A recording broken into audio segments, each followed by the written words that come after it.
Bueno muchachos, hoy vamos a hablar sobre las propiedades periódicas de los elementos químicos. Entonces, antes de introducirnos en las propiedades en sí, uno a uno, tenemos que hablar de la carga nuclear efectiva. ¿Okay? La carga nuclear efectiva es la fuerza de atracción real que ejerce el núcleo del átomo sobre un electrón dado en su envoltura, y ella va a tener una fórmula que es la que tenemos acá, ¿verdad? Sería carga nuclear efectiva va a ser igual a la carga nuclear, número atómico, menos la constante de pantalla. Entonces, ¿a qué nos referimos cuando hablamos de fuerza de atracción real? ¿Okay? Recuerden, tenemos el núcleo atómico, ¿verdad? Carga positiva, y tenemos electrones en su envoltura, ¿correcto? Entonces, no va a ser la misma fuerza que va a ejercer el núcleo sobre los electrones que están más cercanos a él a los electrones que están más alejados. Entonces se introduce lo que es la constante de pantalla, que va a ser como los electrones internos, o sea, los electrones que están entre el núcleo y el electrón que estemos analizando, van a ejercer un efecto como que van a cubrir la atracción del núcleo sobre el electrón que estamos analizando, y van a hacer este efecto de pantalla. Entonces, la carga nuclear efectiva la vamos a estar calculando, pero para ello debemos saber cómo calcular la constante de pantalla. ¿Ok? Entonces, ¿cómo vamos a calcular la constante de pantalla? Vamos a aplicar las reglas del Leiter, ¿verdad? Ellas nos van a decir, aquí la tenemos nombrada, después le pueden hacer pausar el video para poderlas copiar.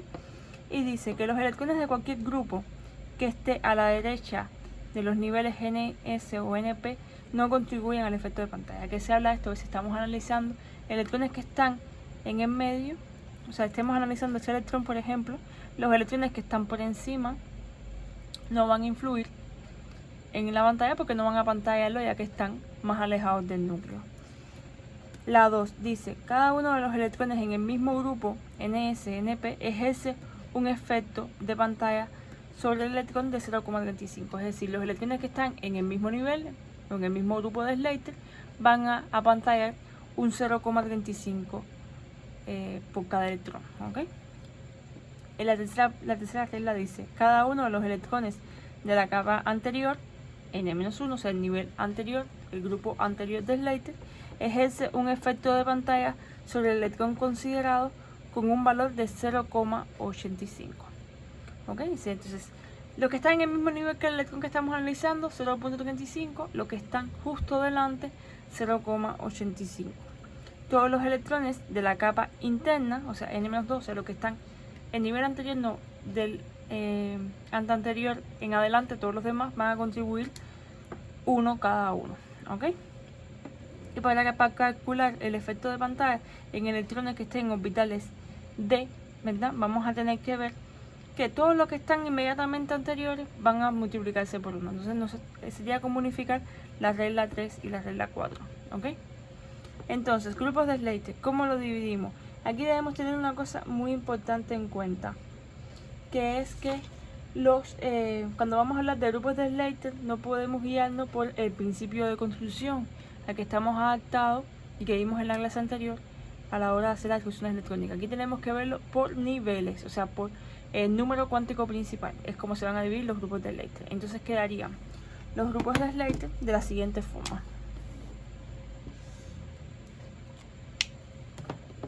Nos quedaría el nivel 1,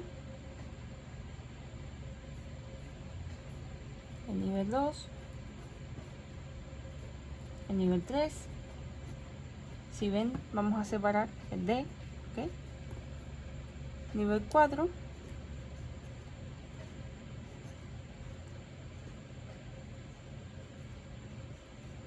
ven, separamos siempre los D y los F de los S y los P, y ahora vendría el nivel 5. Y hasta acá lo vamos a dejar porque no vamos a llegar a hacer distribuciones ni a calcular la carga efectiva para átomos con tan número atómico tan grande. ¿Ok? Entonces, estos serían los grupos de Slater. Importante, no se hace por el principio de construcción, sino que se hace por el número cuántico principal, o sea, se divide por niveles de energía. Entonces vamos a pasar a ver algunos ejemplos de cómo calcular la carga nuclear efectiva para ambos átomos y vamos a ver cómo se comporta tanto en un periodo como en un grupo, porque así va a ser uno de los factores fundamentales para justificar la periodicidad de los elementos. ¿Ok? Entonces, tenemos aquí un ejemplo: el sodio y el cloro. ¿Ok? Estos elementos están en el mismo periodo de la tabla periódica. El sodio tiene un número atómico de 11 y el cloro de 17. Entonces, ¿qué es lo primero que tenemos que hacer? La distribución electrónica. ¿Okay? 1s2, 2s2, 2p6, 3s. ¿Okay? Tenemos 11 electrones por acá. Y aquí 17, 1s2, 2s2, 2p6, 3s2, 3p.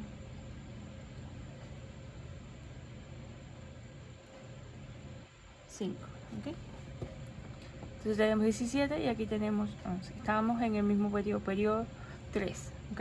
Último nivel de energía, periodo 3. Entonces, ¿qué tenemos que hacer después? Los grupos del Leiter, ¿ok? Vamos a dividir los grupos del Leiter. 2p6, 3s1, ¿ok? Y aquí nos va a quedar 1s2, nivel 1, 2s2, 2p6, nivel 2, 3s2, 3p5, nivel 3. Okay. Aquí tenemos los grupos del Leiter para cada uno de los átomos. Ahora vamos a hacer los cálculos de la constante de pantalla.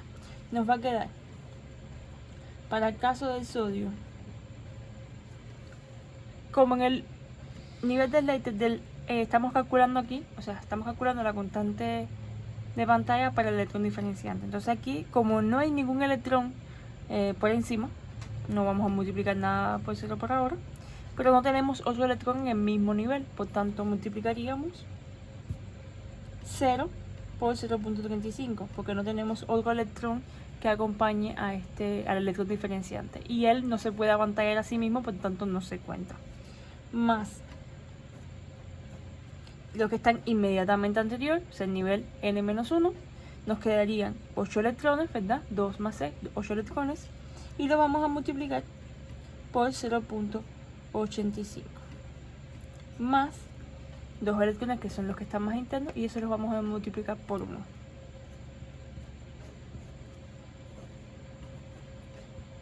Entonces, la constante de pantalla para el sodio nos va a quedar, sacamos siempre nuestra calculadora científica,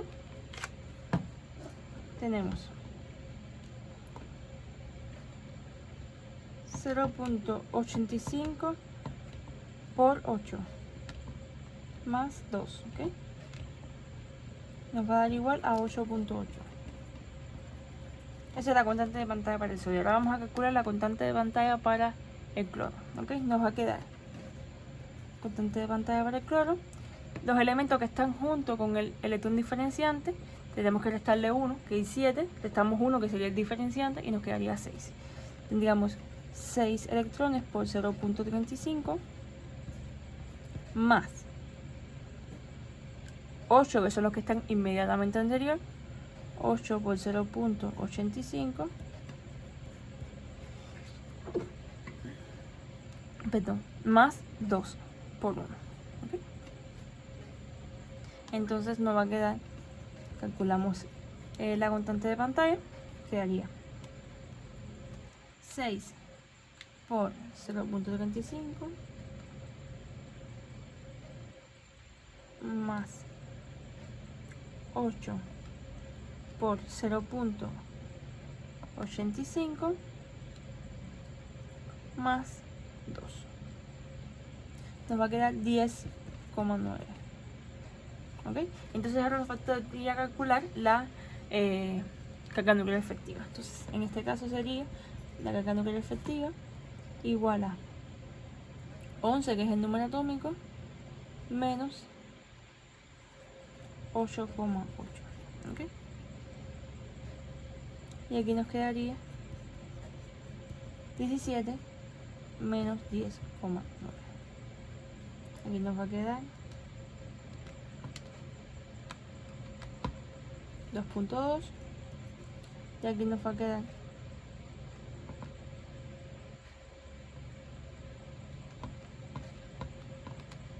6.1. Entonces vemos cómo cuando nos movemos en el mismo periodo de la tabla periódica podemos comprobar numéricamente cómo aumenta la carga nuclear efectiva. ¿Ok? Entonces ahora vamos a hacer un ejemplo similar, pero con el sodio y el potasio, que son elementos del mismo grupo. ¿Ok? Entonces vamos a hacer todos los pasos y vamos a ver qué pasa con el número. Entonces lo voy a dejar para que ustedes lo hagan y entonces rectifiquen con el resultado que me dio a mí. Entonces, como podemos ver, nos queda que ya la constante de pantalla la habíamos calculado por eso en el ejemplo anterior. Entonces vamos a ver la de potasio, ¿verdad? Esta es la discusión electrónica de potasio. Dividimos en los grupos del Leiter, nivel 1, nivel 2, nivel 3 y nivel 4. Como nos pasa lo mismo que en el caso del sodio, aquí tenemos el electrón diferenciante solo, entonces no tenemos que multiplicar nada por 0.35 porque no hay ningún electrón en su mismo nivel que pantalla. Los que están junto delante, que son 8 electrones, los multiplicamos por 0.85 y el resto, que serían 10 electrones, los multiplicamos por 1. ¿Ok? Si cuando calculamos la constante de pantalla nos da 16.8 y cuando calculamos la carga nuclear efectiva sería 19 menos 16.8, nos da 2,2. Y como pueden ver, nos da el mismo valor de carga nuclear efectiva. Entonces, ¿a qué conclusión estamos llegando? De que en un periodo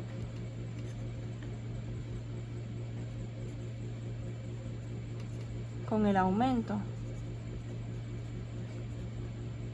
del número atómico, ¿verdad? Estamos viendo de 11 a 17, aumenta la carga nuclear efectiva, ¿verdad? Lo vimos en el ejemplo anterior. Y en un grupo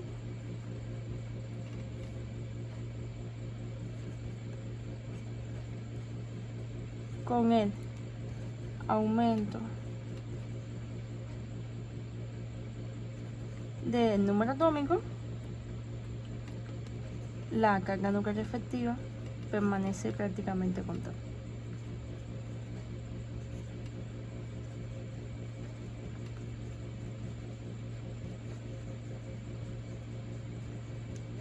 ¿Ok? Entonces estas van a ser consideraciones muy importantes para poder analizar las propiedades periódicas. Entonces vamos a pasar a ver ya las propiedades periódicas. Entonces, aquí tengo hecho un breve resumen de todas las propiedades con su definición, los factores que influyen en las mismas y cómo van a variar en un grupo y en un periodo. Entonces, el tamaño del átomo, esta es la primera propiedad que se habla. No se puede definir muy bien el tamaño del átomo o el radio atómico en un átomo aislado, pero bueno, viéndolo en este nivel de la química general que se da en bachiller o en el preuniversitario, aquí en Cuba se le llama de esta forma, vamos a llamarle radio atómico o tamaño del átomo a la distancia más probable desde el núcleo hasta la zona de máxima densidad de carga del átomo neutro al estado gaseoso y aislado. Como siempre digo a mis estudiantes, esta definición no deben memorizarla, no deben aprendérsela de memoria, simplemente es importante entender la definición y que la puedan poner en el examen o en la pregunta escrita, en lo que sea, con sus palabras, ¿ok? Que entiendan el concepto y ustedes sean capaces de explicarlo con sus palabras. Luego, los factores que influyen van a ser la carga nuclear efectiva, que ya vimos cómo se calcula y cómo se comporta en un periodo y en un grupo, y los niveles de energía. ¿Ok? Entonces, en un periodo ya vimos que los niveles de energía no van a aumentar. En un periodo n, o el número cuántico principal, se mantiene constante. Entonces, ¿pero qué pasa con la carga nuclear efectiva en un periodo?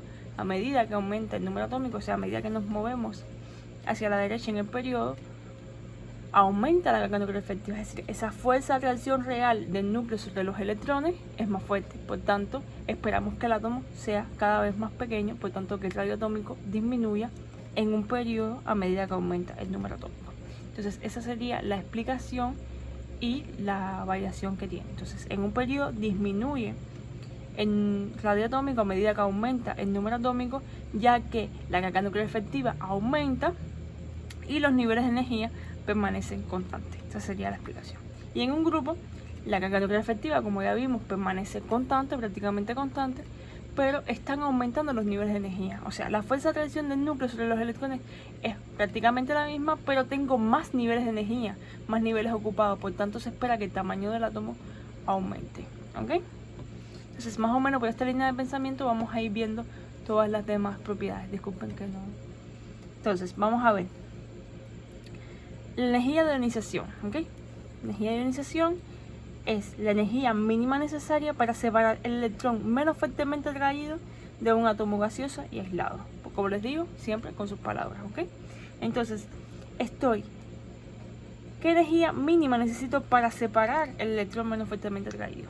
Por supuesto, en aquellos átomos que tengan una carga nuclear efectiva, que es la fuerza de atracción del núcleo más fuerte, va a ser más difícil separar ese electrón. Por tanto, en un periodo, como aumenta la carga nuclear efectiva, el átomo es cada vez más pequeño, ¿verdad? Se hace más difícil o se requiere de más energía para separar ese electrón menos fuertemente atraído, ¿ok? Entonces, en un periodo aumenta la energía de ionización porque es cada vez más difícil separar el electrón menos fuerte atraído. ¿Y eso por qué pasa? Porque la carga nuclear efectiva está aumentando y el radio atómico también es más pequeño. O sea, pueden justificarlo solamente con la carga nuclear efectiva. Y en el caso del grupo, la energía de ionización disminuye porque es más fácil, como el radio atómico es tan grande, la carga nuclear efectiva no está cambiando y tengo muchos niveles de energía, es más sencillo separar ese electrón menos fuertemente atraído. ¿Ok? Entonces ahora vamos a hablar de la electroafinidad. ¿Ok? La electroafinidad es la energía involucrada en el proceso en que un átomo en estado gaseoso y aislado gana electrones y forma un anión. O sea, aquí no es igual, porque suele haber equivocaciones con esto, no es lo mismo, o sea, no es un factor que sea opuesto a la energía de ionización. No, la electroafinidad no es la energía mínima necesaria para, no, aquí es la energía involucrada. ¿Cuánta energía se involucra en el proceso de tomar un electrón y convertirse en un anión? ¿Ok? Entonces, los átomos que tengan mayor carga nuclear efectiva, o sea, son más compactos, hay mayor fuerza de atracción de ese núcleo sobre los electrones, van a tener una mayor electroafinidad, o sea, van a ser más propensos a ganar electrones y convertirse en aniones porque tienen fuerza, su núcleo tiene una mayor fuerza para atraer los electrones de otros átomos. Entonces, la electroafinidad aumenta en un periodo al aumentar el número atómico, ya que la carga nuclear efectiva está aumentando y por tanto hay más energía para poder tomar un electrón. En el caso del grupo, como los niveles de energía están en aumento, la carga nuclear efectiva no varía, es más difícil para un átomo más grande poderse convertir en un anión y por tanto no tiene una energía involucrada para poder hacer eso, ¿ok? Entonces, en el grupo disminuye la electroafinidad, ¿ok? Los átomos más grandes van a estar menos propensos a convertirse en aniones, ¿ok? Entonces, vamos a ver, que me lo salté a propósito, el radio atómico, ¿ok? El radio iónico, perdón.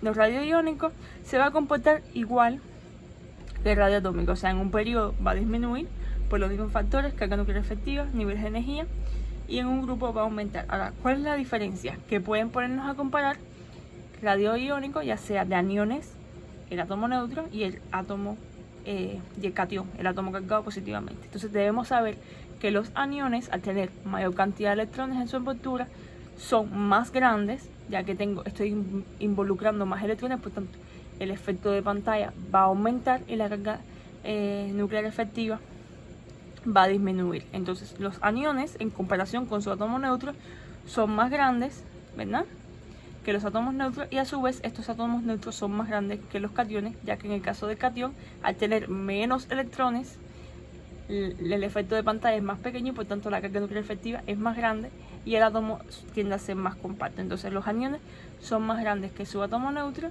y estos a su vez son más grandes que su catión, ¿ok? Pero el comportamiento en sí, periódicamente en el periodo en el grupo, es igual que en el caso del átomo neutro. Entonces vamos a pasar a ver la electronegatividad y otras propiedades que no se consideran tanto como propiedades periódicas, pero ahora vamos a hablar de eso. Entonces la electronegatividad. La electronegatividad es la capacidad de un átomo en un compuesto para atraer los electrones del enlace covalente que forma con otro átomo. Ya aquí estamos viendo, este concepto se parece mucho a la electroafinidad, pero ya no lo estamos viendo en átomos aislados, sino lo estamos viendo en un enlace covalente.